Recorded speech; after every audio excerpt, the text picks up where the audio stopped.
Hola, me llamo Daniel y yo recomendaría este libro a la gente que le gusta sobre el mar o sobre las criaturas del mar y también los que le gusta la naturaleza.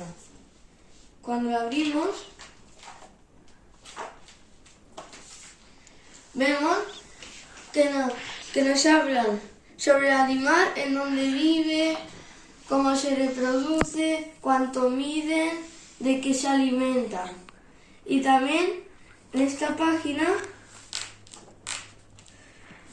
que me parece muy importante, habla sobre cuánto tarda en desintegrarse el plástico, que tarda 500 años.